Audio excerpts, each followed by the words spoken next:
There's no feeling more intense than starting over. If you deleted your homework the day before it was due, as I have, or if you left your wallet at home and you have to go back after spending an hour in the commute. If you won some money at the casino and then put all your winnings on red but it came up black. If you got your best shirt dry cleaned before a wedding and you immediately dropped it too. If you won an argument with a friend and then later discovered that they just returned to their original view. Starting over is harder than starting up. If you're not ready for that, like if you've already had a bad day, then what you're about to go through might be too much. Feel free to go away and come back. I'll be here.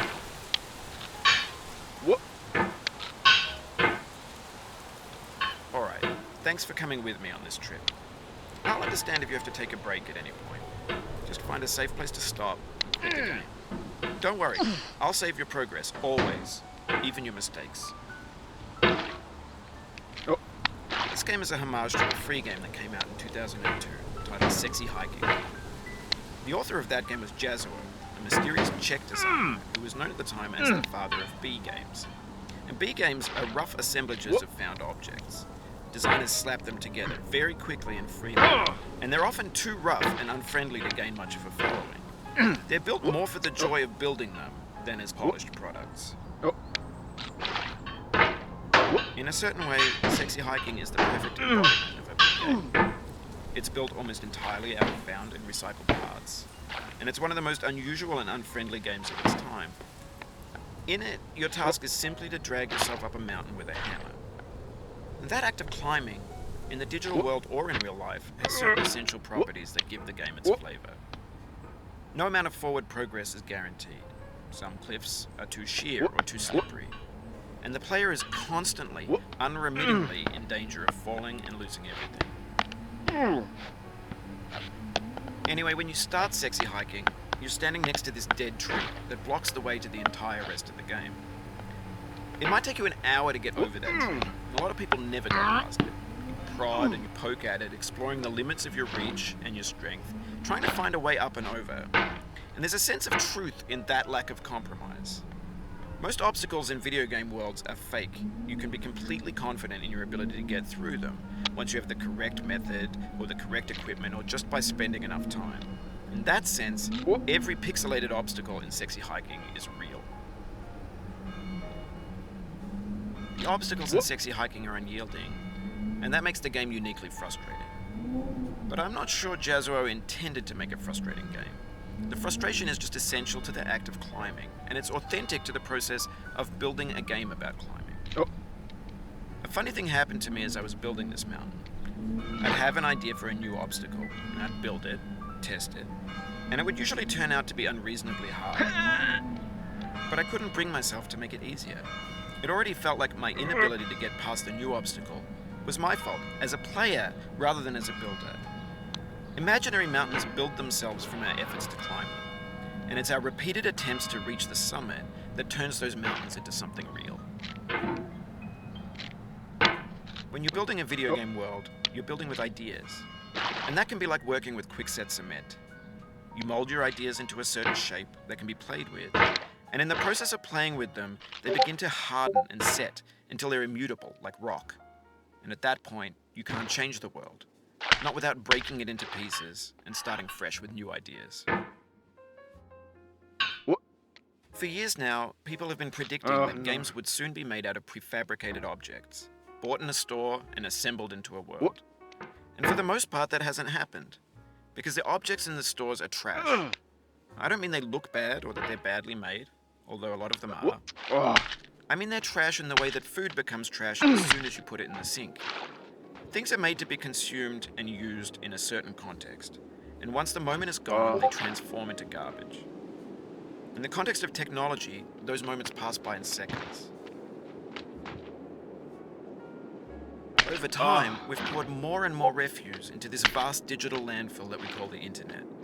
It now vastly outnumbers and outweighs the things that are fresh and untainted and unused.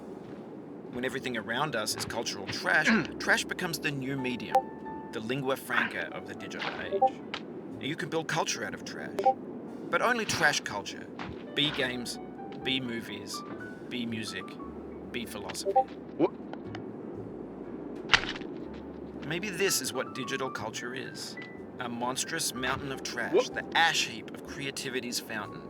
A landfill with everything we ever thought of in it. Grand, infinite, and unsorted.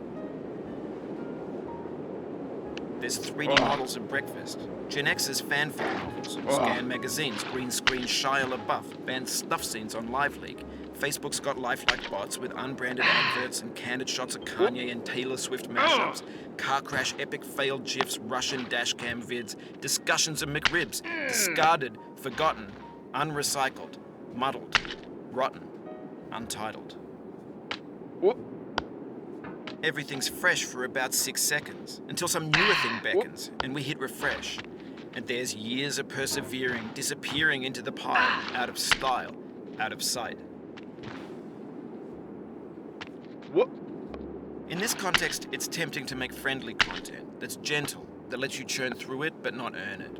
Why make something demanding if it just gets piled up in the landfill, filed in with the bland things? When games were new, they wanted a lot from you. Daunting you, taunting you, resetting and delaying you. Players played stoically. Now everyone's turned off by that. They want to burn through it quickly. A quick fix for the fickle. Some tricks for the clicks of the feckless. But that's not you. You're an acrobat. You could swallow a baseball bat.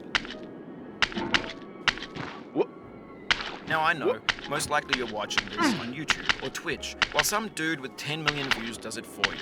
Like a baby bird being fed chewed up food. That's culture too. But on the off chance that you're playing this, what I'm saying is, trash is disposable, but maybe it doesn't have to be approachable. What's the feeling like? Are you stressed? I guess you don't hate it. You got this far, feeling frustrated. It's underrated. An orange is sweet, juicy fruit locked inside a bitter peel.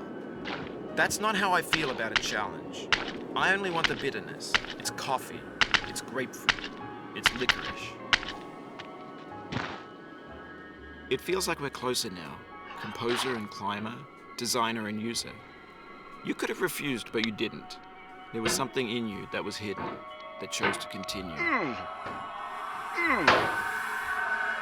It means a lot to me that you've come this far, endured this much. Every wisecrack, every insensitivity, every setback you've forgiven me is a kingly gift that you've given me.